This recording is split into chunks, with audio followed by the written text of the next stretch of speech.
It's Alex Belfield on your favourite local radio station, and we're here with two massive stars. Firstly, Robert Plant, how are you? I'm fine, if you like that sort of thing. Is it Plant or Plant? Well, my mum used to say Plant, but she's from the Black Country, so it should be Plant, really, I think. All right, we've also got Alison Krauss. How are you? I'm doing good. It's lovely to see you both, and you've come up with something remarkable. Who'd have thought that you've made a brilliant, innovative, new, original kind of album with somebody that you just wouldn't expect, Robert? Congratulations. Pardon? Yeah. Well, you know, the thing is, when you're around people with so much kind of charisma and joy, it wasn't even a gamble. It was a plan that we had because we met a long time back, Alison and I. We did a little bit of work together, and we knew we had some potential there. And I went over to Nashville, and I was sort of engulfed in a real good atmosphere, encouraging, and it just allowed me to take on a role that I may never have gotten anywhere near otherwise. You know, it's very, very endearing and hospitable, and also I learned a lot of stuff from Alison. She was a great teacher, and she helped me into this world. Alison, everybody tells me you're a genius. That's lovely, isn't it? It's very nice, but very untrue. I don't know where you heard that. It's been an incredible experience, mind expanding. I feel like, you know, I look at music differently now than I did. You know, I've kind of had one way of approaching it, you know, kind of meticulously and with a lot of intent. And this was kind of about something else. This was, you know, what are you going to do in this moment musically, which was, you know, very different than what I'm used to. And I think it's a great thing to learn. And I don't know how I made it this long without that learning experience. And I think, you know, that I really wasn't... I have a better musical mind now, thanks to this. You're both well established in your own rights. You're both critically acclaimed for what you do, but you're not necessarily acclaimed together. The press universally have been remarkably supportive of this album. Do you worry about that at this point, Robert? Does it matter? What mattered was day 4 in the studio, because we said we'd give it 4 days to see whether or not we actually did have something that was genuine and had intent. And that fourth day was every review that I could ever have in my whole life, because we got it. And, you know, I've been cajoled and I've been venerated and cast aside a million times. So in some respects, it doesn't mean a thing. On the other hand, we've had such a ball doing this with such great people around us and incredible musicians, that it is to get a reflection like that, where people actually do get it, despite all the cliches, despite all the comparisons, and bringing history into it. I think it is. It is. I'm pretty proud of it. I know my family are. I don't know whether you're going to take this as a compliment or an insult, but listening to the CD, I hear several different voices. Was that intentional with this album, that you were trying to bring out something different in yourself? No, because you think the song dictates, at least to a large degree. You know, you have to tell a story. And if the story is a story which is tender, you don't have to go too far back into Led Zeppelin or my solo career to find that you know, a tender theme needs to be dealt with properly, and that's what you do. And likewise with Alison, you know, with things like, you know, Let Your Loss Be Your Lesson. She got sassy and kicked up and went, and that's what you do. You're a singer. You tell the story, and that's what it's all about. Tell me about Bluegrass. This is a concept over here that some may not have heard of. Describe your music for those who haven't heard you. Gee, I grew up in Champaign, Illinois, and it was a college town where there was lots of different types of music around. And I got very much into traditional fiddle music when I was about 7. And within that town there were a lot of country musicians and farmland, and people had a real appreciation for country. And I met a guy who was very much into bluegrass, who was also studying to be a musicologist, who then gave me a lot of recordings on acoustic music. He was also a huge fan of the Beatles and a great songwriter. And so I grew up listening to traditional music, but ended up singing his material, which was not traditional. So we had something new going on in our band. So I've always grown up looking for music that is new and would give me a new feeling or new experience. I love the way Bluegrass is put together, where it's people singing together, very much a band situation, and not about one person being showcased. It's about the sound of the whole ensemble. I hope I'm answering your question. I almost don't remember what it was. I talked so much. Let me at it. Let me at the microphone. I can't stop. Stop me. I like it when she does the things about gardening and natural. We had a tough time promoting this. I mean, you can tell it's been very, very serious, and we're very studied and incredibly.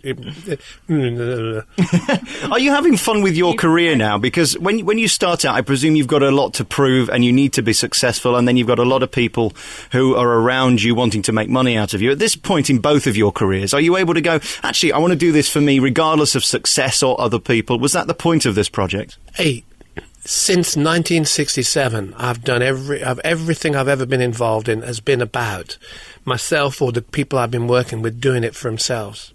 The fact that it caught on and became wildfire is just absolute good luck and some pretty good music, but there's nothing, you don't follow any route or path, you just go.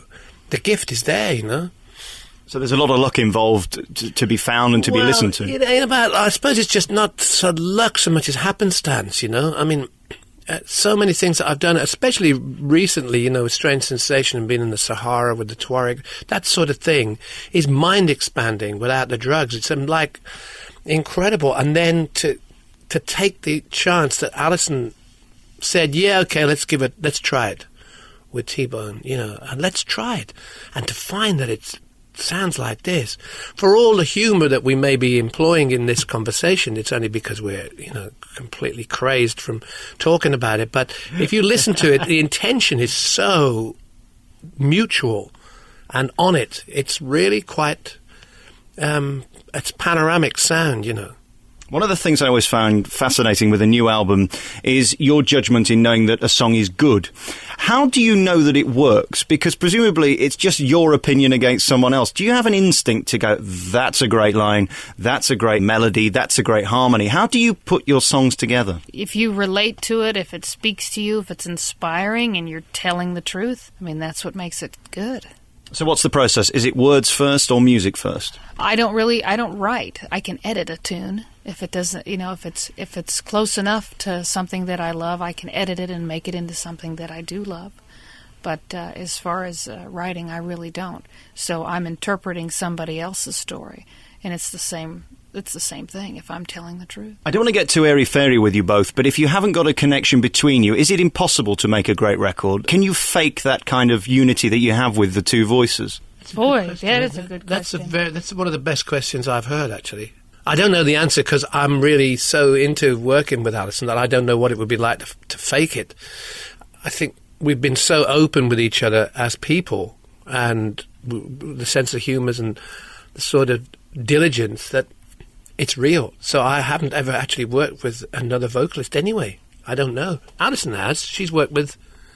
I mean, there's got to be some incredible pairings of where personalities didn't click. There has to be, and maybe that adds to, a passionate sound or something. The Everly Brothers would never really...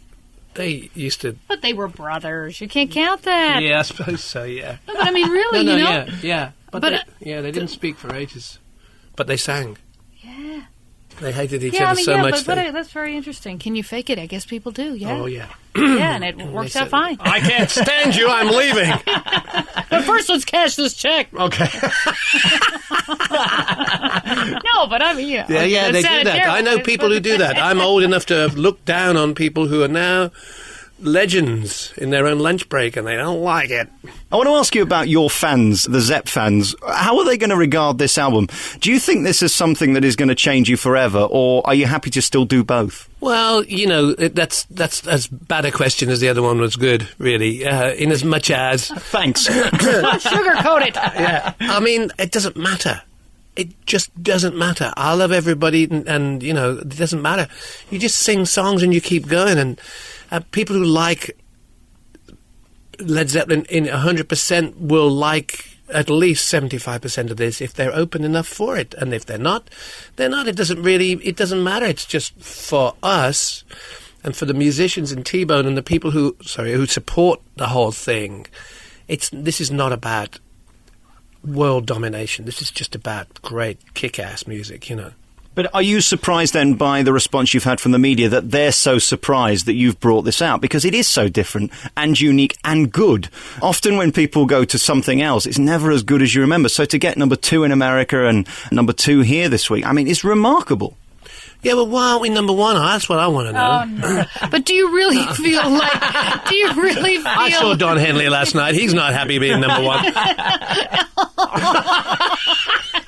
No, but I was going to say, do you really find that he's gone to something else? I mean, this is a path that Robert is always doing. He's always changing what he's doing. He's always finding something new and interesting, and always on a path to find something inspiring. Like, I don't look at this and go, oh, this is something completely different, like, oh, how out of character. No, this is in character to be always changing and evolving into something. But that's a great compliment that you can do that. Most artists don't actually do that. They stick to what they do because that's what they do best. So I think it's a compliment. It wasn't meant as an attack. No, I don't see it as an attack. Please don't. You were attacking. No. I mean, the trouble is, it's just that when you decide that you're a singer and you're a songwriter and you want to spend a lot of your life away from your family doing whatever you do, you know, being naughty, being creative, being good.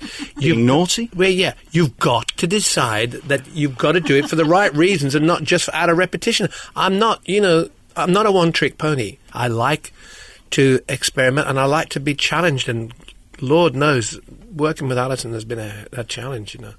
Guys, thank you so much for talking to me today. It's been a real thrill. And thanks, I think. Now I've offended you both. It's time to go. We got to go. Guys, thank you very much. Thank you very much. Yeah. Thanks.